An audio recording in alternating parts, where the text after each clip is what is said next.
Welcome back to KEEPUP channel. Girl, 17, is stabbed to death while calling cops to report being followed on her bike ride home in Holland as cops arrest asylum seeker who raped woman days earlier. This is the jaw-dropping moment two women brawl on the street in front of horrified onlookers at Notting Hill Carnival's Family and Children's Day. In a clip uploaded to TikTok, two young revelers trade furious blows in the middle of the packed street.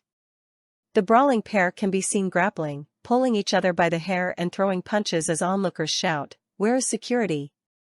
Friends can be seen trying to break up the fight as carnival music blares in the background. The brawl comes as a total of 140 people were arrested on the first day of the West London Festival as of 8 p.m. yesterday by Met police officers.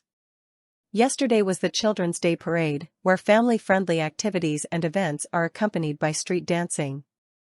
Arrest figures were 40% higher than the number of arrests on the opening day of the world-famous street party last year, when 104 were detained. Some 105 arrests took place at the carnival itself, while 35 were made on the approach to the event. Of the 35 arrests outside the carnival, 13 were the result of live facial recognition, a new technology being deployed by the force which captures people's faces on real-time CCTV cameras. Meanwhile, more than half a dozen police officers were seen carrying one man who was seemingly resisting arrest near Portobello Road yesterday afternoon. Shortly beforehand, police appeared to be carrying out a stop-and search on a young man who had been placed in handcuffs nearby. On Sunday, a Met police spokesperson said, "The policing operation for the first full day of Notting Hill Carnival has moved into the dispersal phase as crowds head home from the event. A significant number of officers remain in the area to deal with any incidents." The Daily Mail has approached the Metropolitan Police for comment regarding the video of the two women. Workers have started clearing away the rubbish left by revelers, which is expected to total more than 300 tons across the weekend. Kensington and Chelsea Council said more than 180 cleaners and 45 waste collection vehicles will work to get the borough streets clean again by Tuesday morning. Pictures taken on Sunday night show Suez workers clearing 150 tons of rubbish, including half-eaten takeaway food and bottles of booze. Councillor Johnny Thalassites said, "Our communities rightly expect their streets to be back to normal and ready for business by Tuesday morning after Carnival, and we're very proud to deliver that year in, year out. It's a major operation and I am in awe of the hardworking men and women in our waste crews who worked tirelessly through the night to collect the rubbish on Sunday and Monday. The work doesn't stop there. Over the next week we do extra jet washing and graffiti cleaning so that the streets are back to normal, fast."